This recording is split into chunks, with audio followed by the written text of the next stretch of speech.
Waalaikumsalam warahmatullahi wabarakatuh. Apa kabar anak ibu semua? Baik, Bu. Alhamdulillah kalian semua dalam keadaan sehat ya dan bisa hadir pada hari ini.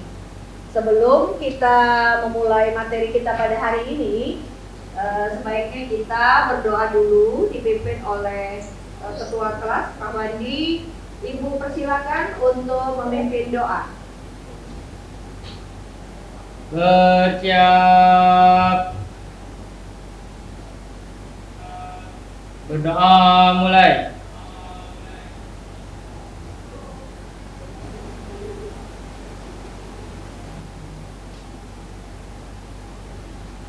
Berdoa selesai. Beri salam. Assalamualaikum warahmatullahi wabarakatuh. Waalaikumsalam warahmatullahi wabarakatuh.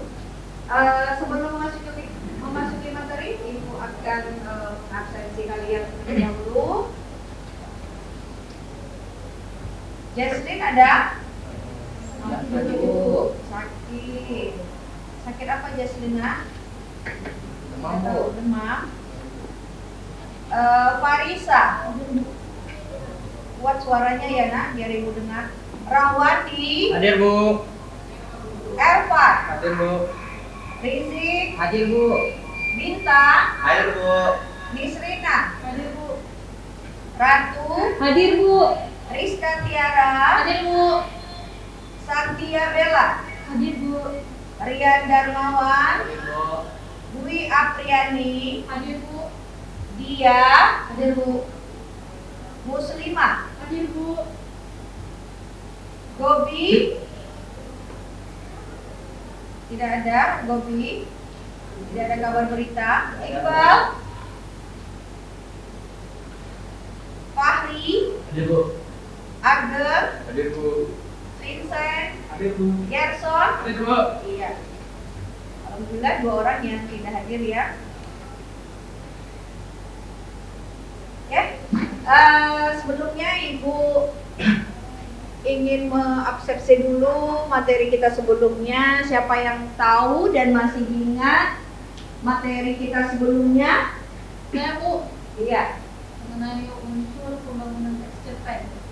Mengenai unsur pembangun teks cerpen. Benar? Apa saja unsur pembangun teks cerpen itu? Hadir, Bu. Iya. Unsur intrinsik dan ekstrinsik, Bu. Iya, bagus sekali. Unsur intrinsik dan Ekstrinsik. Unsur ekstrinsik itu ada beberapa macam. Siapa yang bisa menyebutkan? Saya, Bu. Iya. Ada alur, tema, dan latar, Bu. Iya, ada alur, tema, latar. Ibu tambahkan tokoh, penokohan, sudut pandang, dan gaya bahasa. Nah, itu yang kita bahas adalah unsur intrinsik. Unsur ekstrinsiknya apa saja? Saya Bu, Iya. ada latar belakang pengarang, ada nilai sosial, nilai budaya, nilai moral, dan nilai agama. Iya, bagus sekali. Ada nilai budaya, nilai moral, nilai agama, dan nilai agama. Ya, sekarang anak itu tahu nggak materi kita hari ini apa? Materi kita hari ini adalah penganalisis, ya, efisiensi informasi karya ilmiah. Sekarang tunjuk tangan yang pernah melihat karya ilmiah itu siapa? Ayo tunjuk tangan. Belum pernah ada ibu lihat karya ilmiah? Aduh, menjadikan sekali nggak tahu anak ibu karya ilmiah. Ya. Sekarang ibu mau tanya dulu, apa itu pengertian karya ilmiah? Saya Bu. Iya. Karya ilmiah itu karya tulis yang dibuat untuk memecahkan suatu masalah. Karya ilmiah untuk memecahkan suatu Masalah. masalah. Ini bagus sekali. Ada yang bisa menambahkan?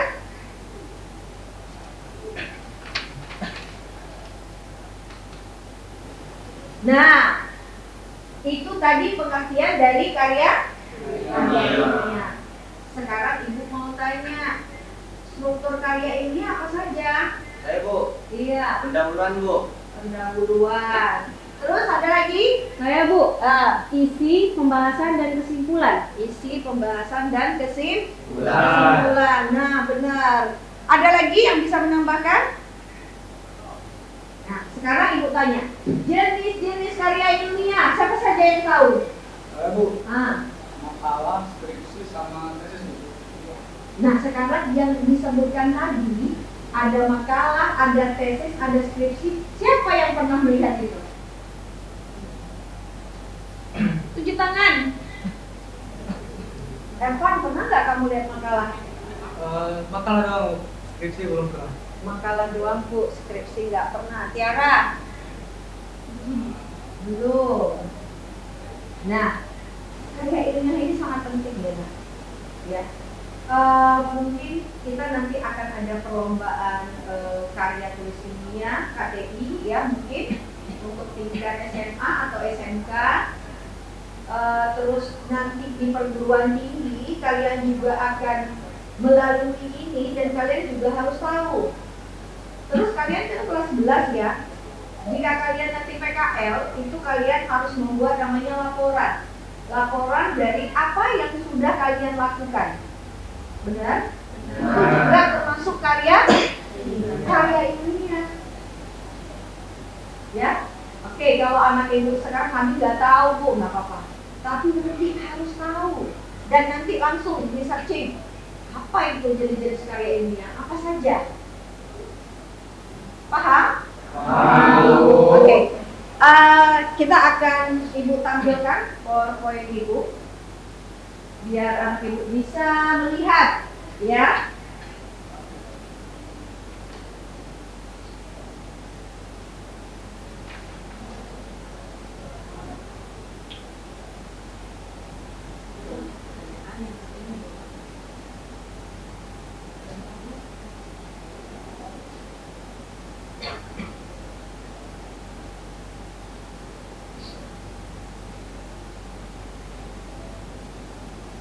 Ya.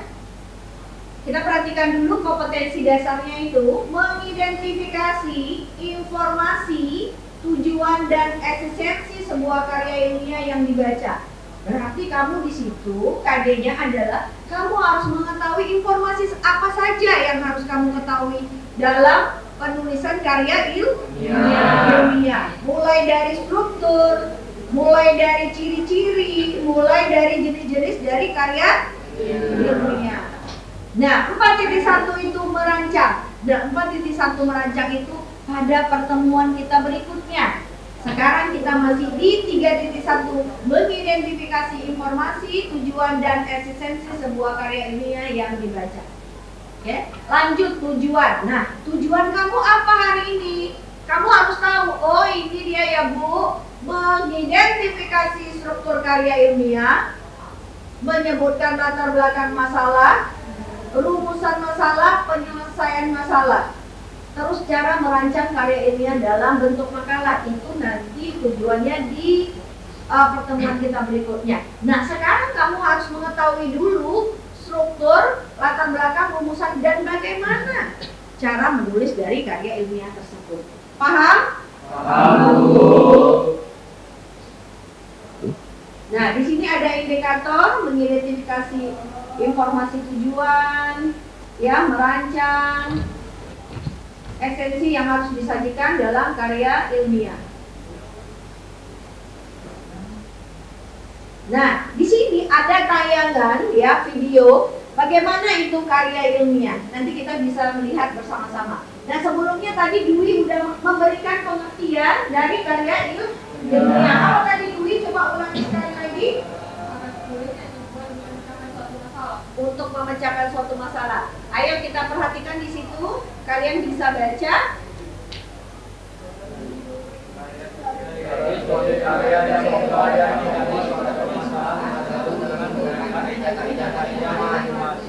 Suatu karya yang memuat dan mengkaji suatu permasalahan. Jadi kita mencari permasalahannya apa dan kita cari solusinya. dan cara mengatasinya dan kenapa itu terjadi. Ya, itu adalah untuk memecahkan suatu masalah. Tuh, jenis karya ilmiah, artikel. Siapa yang pernah menulis artikel? Belum pernah ada di sini menuliskan artikel. Artikel itu juga termasuk karya ilmiah. Terus ada makalah. Tadi Evan udah bilang, saya masih pernah lihat makalah, Bu. Baru yang ketiga adalah tesis. Biasanya setelah kita kuliah S2 berarti menyelesaikannya dengan laporan dari tesis. Terus keempat skripsi. Yang kelima disertasi. Siapa yang bisa menjelaskan itu? Ya? Ambigu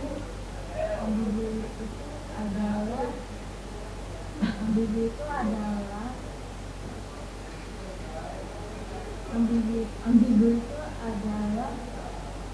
Ada yang bisa bantu?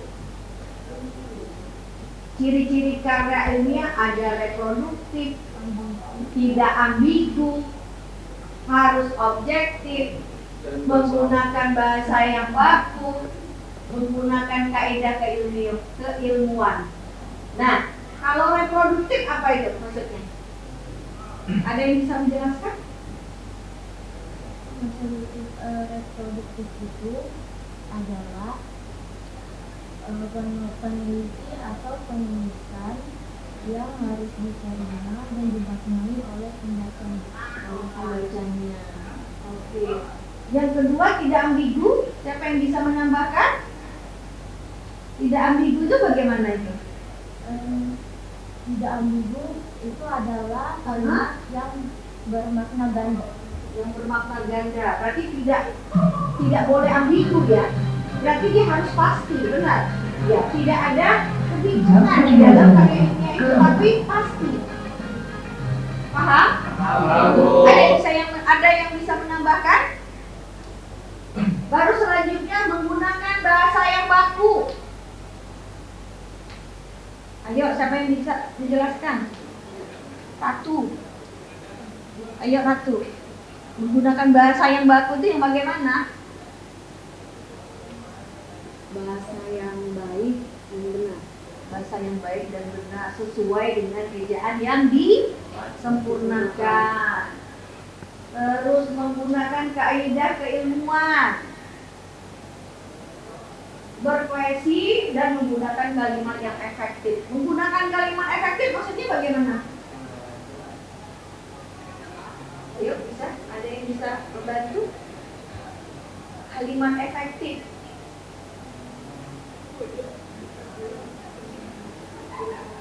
Ayo. Ada? Coba dicari apa itu? Menggunakan kalimat efektif. Harus tahu ada Ibu.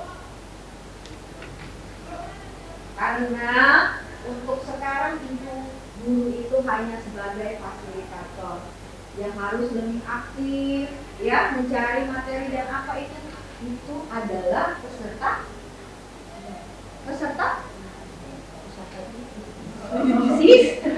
siswanya. Jadi, hari ini belajar ini ya, kalian sudah harus cari tahu dulu tuh apa. Ervan bisa? Kalimat efektif adalah kalimat yang disusun berdasarkan kaidah-kaidah yang berlaku seperti unsur-unsur penting yang harus dimiliki setiap kalimat. Memperhatikan ejaan yang disempurnakan serta cara memilih kata yang tepat dalam kalimat. Iya, menggunakan kalimat yang tepat. Tidak ada kata mubazir di dalam kalimat efektif itu. Paham? Misalnya ada dua kata penghubung gitu. Yang mubazir kata itu sebenarnya satu aja kata penghubung sudah mencukupi. Jadi kalimat efektif itu adalah kalimat yang tepat, padat dan jelas. Selanjutnya, nah ini kita saksikan bersama-sama ya, menulis karya ilmiah, cara penulisan karya ilmiah. Tolong Anda Ibu perhatikan benar-benar.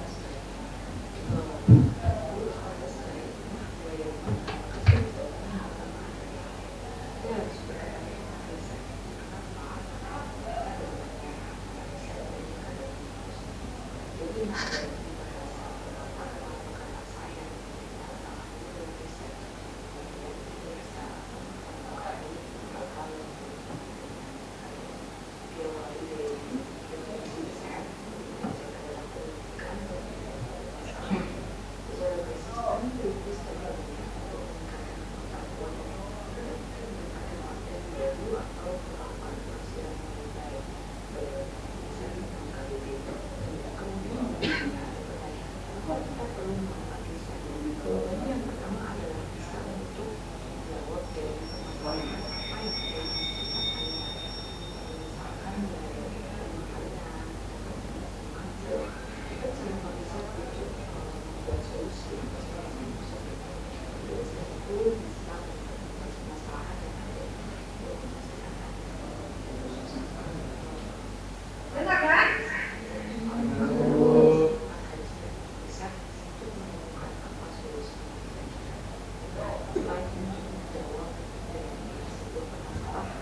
Bisa juga digunakan sebagai salah satu untuk menciptakan inovasi dari suatu produk jasa.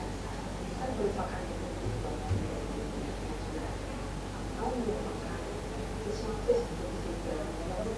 dari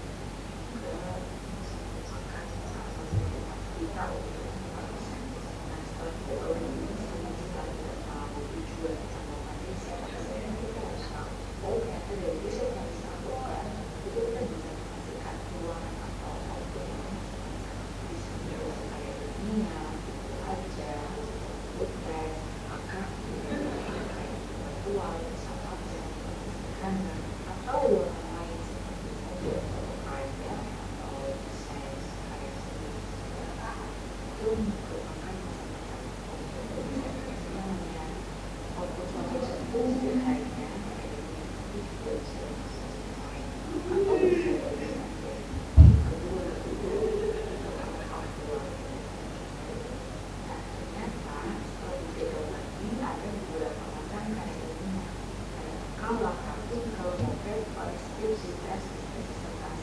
itu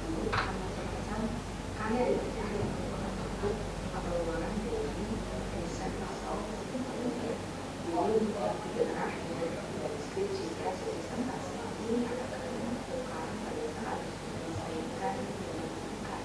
namanya output suatu hanya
Seperti apa menulis karya ilmiah itu? Ya, ini tadi dia sudah memaparkan mulai dari pendahuluan, ya, pembahasan, metode, terus analisis, metode penelitian, terus sampai ke penutup. Sudah dipahami? Sudah mendapatkan gambaran? Nah, ini yang dijelaskan di dalam video ini yang benar-benar video penulisan karya ilmiah secara penelitiannya. Nah, tadi kita sudah menyebutkan ya, supaya anak ibu tidak bingung nantinya, jenis-jenis karya ilmiah tadi itu ada apa saja? Kalian bisa menyebutkan apa saja jenis-jenis karya ilmiah? Apa nak? Iya, ada makalah, skripsi,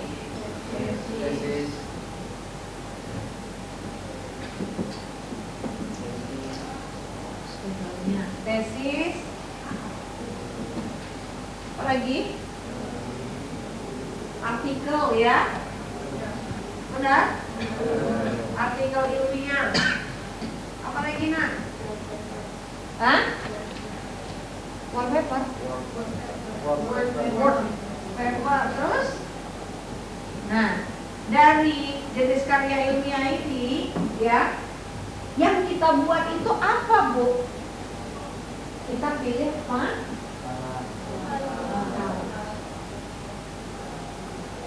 Ya, tadi di dalam video itu udah dijelaskan semuanya. Bagaimana kamu menentukan pendahuluannya, pembahasannya, metodenya, terus di kesimpulan itu apa saja. Benar? Iya. Jadi yang kita bahas atau yang kita tulis dalam pembelajaran kita hari ini karya ilmiahnya makalah. Jadi anak ibu harus buat yang makalah dulu. Nanti di dalam video berikutnya ibu akan menunjukkan juga video makalah seorang siswa yang mempresentasikan hasil makalahnya. Biar anak ibu lebih mendapatkan lagi yang lebih spesifik makalah itu seperti apa. Tadi sudah disampaikan secara terperinci ya. Paham? Sekarang kita perhatikan video presentasi seorang siswa ya yang berjudul Pengaruh Media Sosial TikTok bagi Remaja.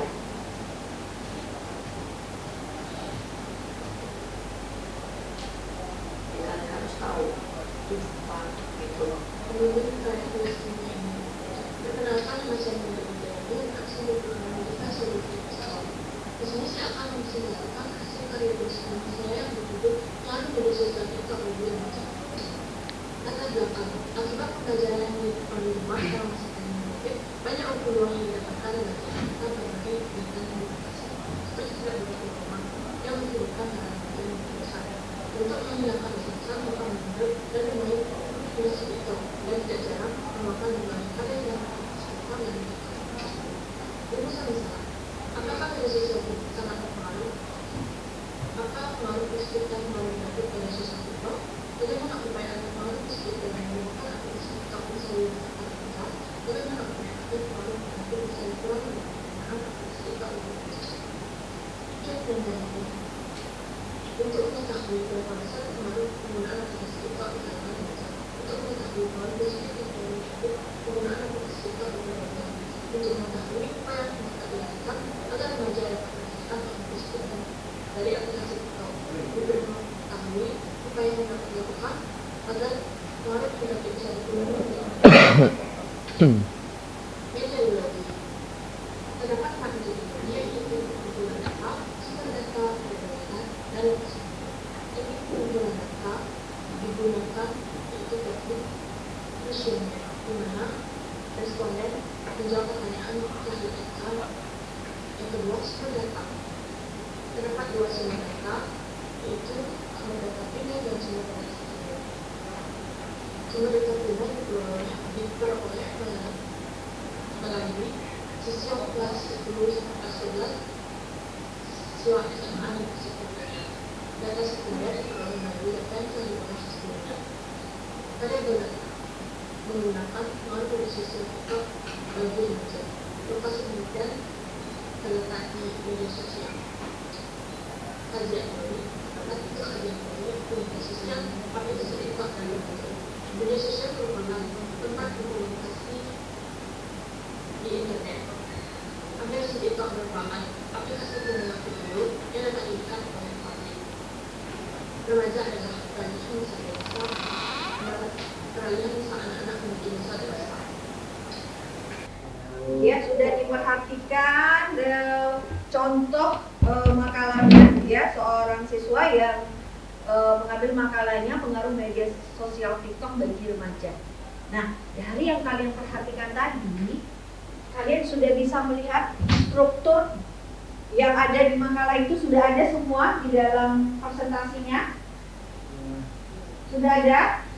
Nah, sekarang ibu mau di antara siswa ibu yang mempresentasikan hasil video tadi, mungkin dari strukturnya, mungkin diawali dulu dengan latar belakang. Ya, latar belakang itu mengapa dia mengambil judul pengaruh media sosial TikTok itu bagi remaja. Ayo, siapa yang bersedia?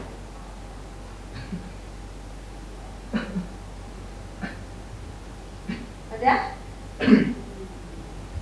Ayo. Tiara?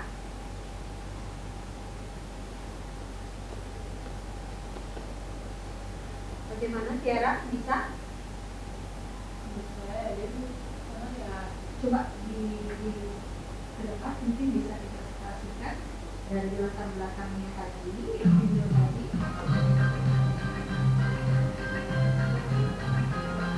Latar belakang kelima.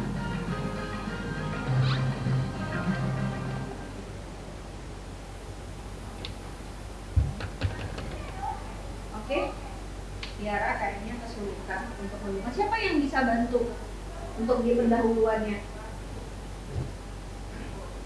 Ada? Mungkin Evan bisa bantu? Iya.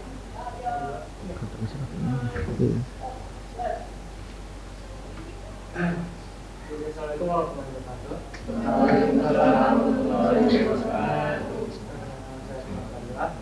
Jadi dari video yang baru saja ditampilkan, bahwa latar belakang dia mengambil tema tentang pengaruh TikTok pada kalangan remaja itu karena maraknya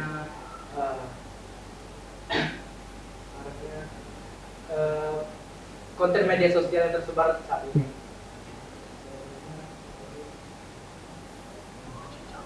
Terus Jadi cenderung membuat video-video menghibur gitu, video yang video TikTok. ya video TikTok.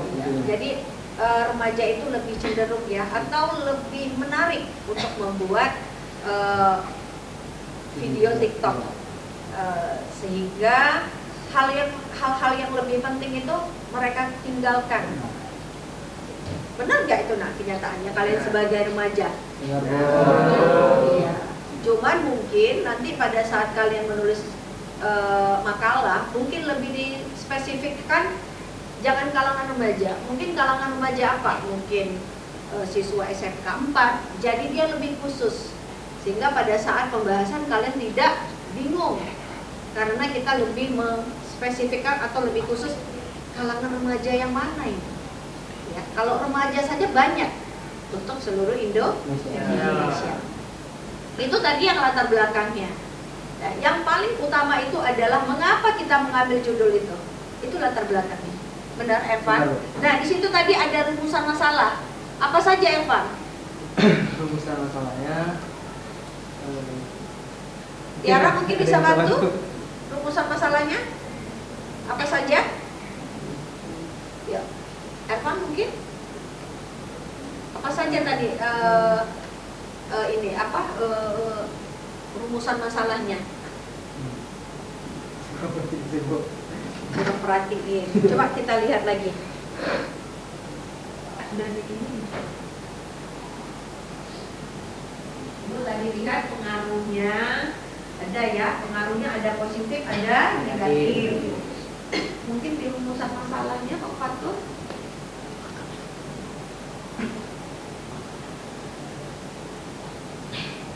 Terus. Nah, nih. Ada berapa itu rumusan masalahnya? Ada 5. Nah, di rumusan masalah ini nantilah kita jabarkan di pembahasan. Tiara tadi tidak menjelaskan, sehingga tidak tahu. Ayo, Tiara, baca itu rumusan masalahnya. Ayo, berdiri. Hah? Boleh?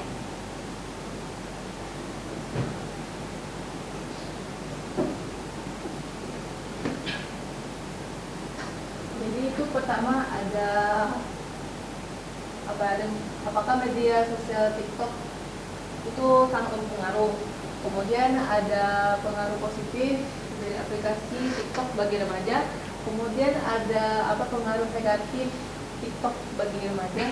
Lalu keempat ada bagaimana upaya agar pengaruh positif dalam menggunakan aplikasi TikTok bisa dirasakan remaja. Itu yang terakhir itu ada bagaimana upaya agar pengaruh negatif bisa dikurangi dalam menggunakan aplikasi TikTok, khususnya ke remaja. Itu saja rumusannya.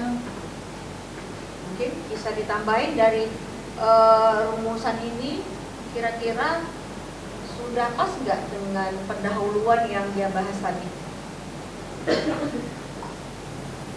Saya sudah. Sudah. Ya. Eva? Kira-kira dari video yang ditayangkan ini, anak ibu udah bisa nggak kira-kira? Oh, seperti ini ya makalah itu, berarti kita harus menjabarkan dulu latar belakang, gitu. Ya, terus rumusan masalahnya, kira-kira udah tergambar nggak? Sudah. Yang lain? Sudah. Ya. Nah, di sini apakah media sosial TikTok sangat berpengaruh? Berpengaruh enggak? Berpengaruh. Pengaruhnya itu ada positif, ada negatif. Enggak selalu media sosial itu dia berpengaruh negatif. Ya. Itu tergantung yang menggunakan teknologi itu tadi, benar? Jadi anak ibu harus cerdas pada saat menggunakan teknologi. Terus apa pengaruh negatif? Apa pengaruh negatifnya? Ya supaya nanti anak ibu pada saat membuat makalah kalian sudah dapat gambaran nih. Menurut saya pengaruh negatifnya itu bisa menyebabkan kecanduan. Kecanduan. Tadi ada nggak dipaparkan? Ada. Kecanduan satu. Ada lagi? Mungkin dampak, nggak melihat dampak dari konten yang dibuat, mungkin yang menyinggung atau membuat kesalahan dalam videonya gitu. Jadi kontennya ada yang menyinggung ya. Mungkin yang sangat kita hindari adalah menyinggung ras, mungkin ya seperti itu contohnya. Jadi harus benar-benar membuat konten itu harus berhati-hati. Terus bagaimana upaya agar pengaruh positif dalam menggunakan aplikasi TikTok bisa dirasakan remaja? Jadinya di situ nanti dijabarkan apa pengaruh positifnya dari media sosial TikTok itu bagi remaja. Itu yang dijabarkan di dalam pembahasan. Nah, dari video sebelumnya itu tadi pembahasannya apa, Nak? Bahwasanya kamu harus mengambil kajian atau literatur atau kutipan. Misalnya upaya pengaruh positif dalam menggunakan aplikasi TikTok itu kamu harus ada kutipan. Menurut siapa? Betul? Dari video tadi itu ada nggak mendengarkan seperti itu? Ada nggak? Bukan kita bercerita atau merekayasa, tapi harus berdasarkan dasar. Kutipan ini dari siapa? Ya, mungkin kamu mencari dulu pengertian media sosial itu, media sosial TikTok, ya. Terus pengaruh ininya. Siapa tuh lupa itu? Fahri kenapa? Sakit? Pusing? Ya, tolong diperhatikan karena mata pelajaran penulis karya ilmiah ini adalah mata pelajaran yang sangat penting. Bukan berarti yang lain itu tidak penting, bukan. Tapi ini harus benar-benar betul kamu fokus. untuk memahami dalam menulis karya ilmiah itu. Ya. Baru bagaimana upaya agar pengaruh negatif bisa dikurangi dalam menggunakan aplikasi TikTok. Nah, di sini juga harus disampaikan bagaimana upaya kita untuk menghilangkan negatif tadi, pengaruh negatifnya, sehingga lebih banyak hal positif dari media sosial TikTok tersebut. Atau Miss Rina bisa menambahkan di pembahasan atau dan lain-lain. Maju.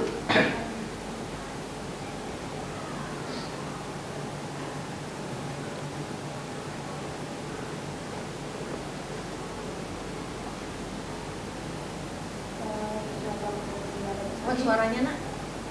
Saya di sini akan menyimpulkan dari pernyataan dari video 5 yang ada di atas ini. Kesimpulan dari video ini adalah aplikasi TikTok ini banyak digandrungi para remaja untuk membuat video, berkarya, bersosial media, bersenang-senang ataupun membuat hiburan diri sendiri di saat pandemi COVID-19 berlangsung. Jadi bisa dibilang aplikasi TikTok ini bisa memberikan dampak negatif maupun positif terhadap penggunanya. Itu kamu menambahkan di mana? Di pembahasan gitu. Iya. Mencari kesimpulannya. Ya, kesimpulannya. Ingat kesimpulan itu ada apa tadi? Tujuan ya. Benar nggak nak? Katanya tadi kesimpulan dasaran itu ada tujuan gitu. Mengapa kamu ingin memecahkan suatu masalah ini? Benar? Iya. Dimasukkan tujuannya untuk apa? Berarti kamu untuk meminimalisir hal negatif dari pengaruh media sosial TikTok.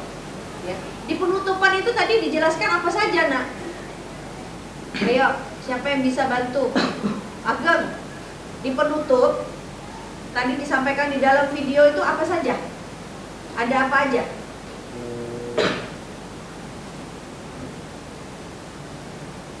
Oh, siapa yang bisa menambahkan? Ada apa? Ada kesimpulan. Terus ada apa lagi? Daftar pustaka. Daftar pustaka itu isinya bagaimana? Kutipan yang kamu ambil di pembahasan jumlahnya harus sama di daftar pustaka. Oke, sampai sini udah paham nggak struktur dari karya ilmiah? Sehingga anak ibu nanti bisa membuat makalah. Coba ibu mau dengar semuanya suaranya yang jelas. Kalaupun tidak paham ditanyakan. Sudah paham belum? Jadi kalau kita sudah mulai, yuk nak kita mulai merancang gitu ya. Yang pertama kamu menemukan bukunya dulu gitu. Kamu sudah ada gambaran? Sudah. Jadi sudah tahu ya bentuk makalah itu seperti apa, menulis karya ilmiah itu seperti apa. Sudah.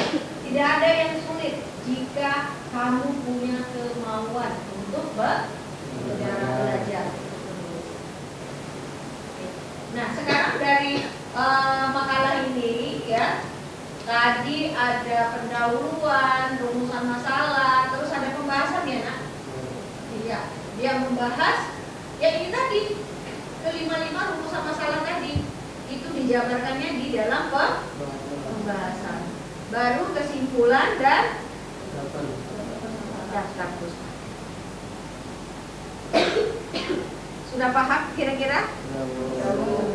Ayo tepuk tangan dulu buat Nisrina, Tiara, dan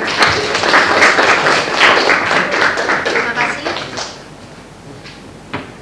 Ya. Menggunakan bahasa reproduktif. Reproduktif. Reproduktif itu maksudnya apa? Penyusun informasi yang disampaikan oleh peneliti. Disampaikannya harus apa? Baiknya harus diharapkan dapat dipahami dengan Harus dipahami berarti harus jelas. Ya, Harus jelas, tepat, padat. Terus apa lagi? kemudian ada menggunakan bahasa denotatif. Iya, menggunakan bahasa denotatif. Berarti menggunakan apa itu? Makna yang denotatif itu apa? Makna yang sebenarnya. Jadi ada denotatif, ada konotatif. Nah, kalau kamu menulis cerpen, ini aku kasih contoh. Itu dia menggunakan apa?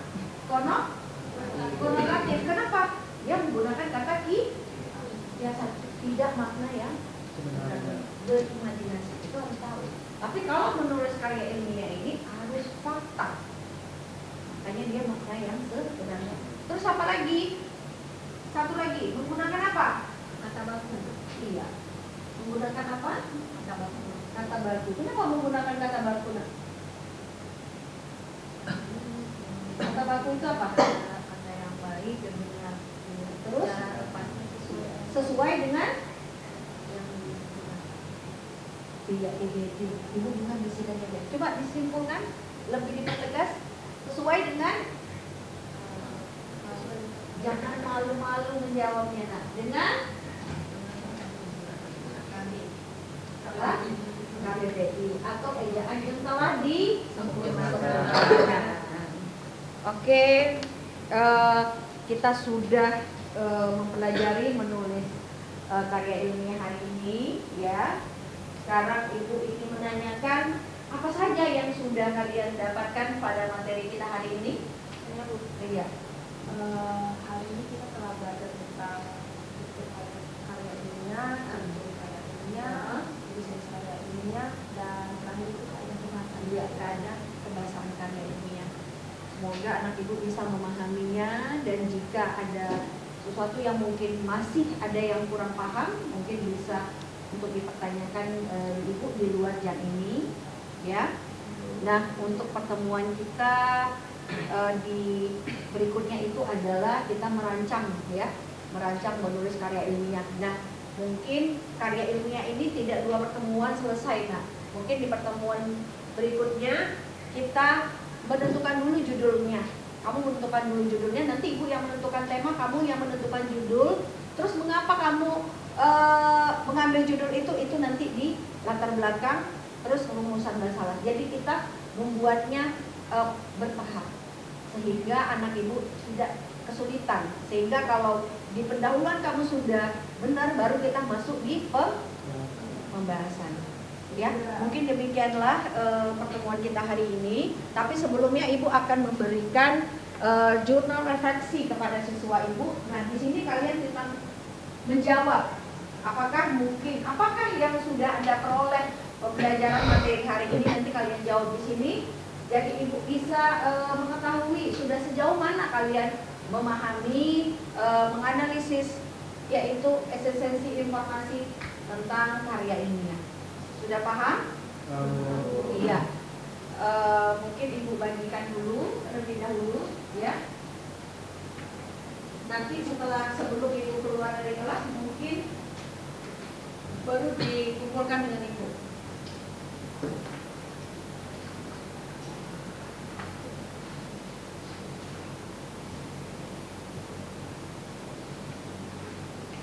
Ya, nanti sebelum ibu keluar dari ruangan kelas, nanti dikumpulkan jurnal refleksinya ke ibu. Tapi sebelum kita akhiri, Ramadi silakan untuk memimpin doa. Bersiap. Berdoa mulai.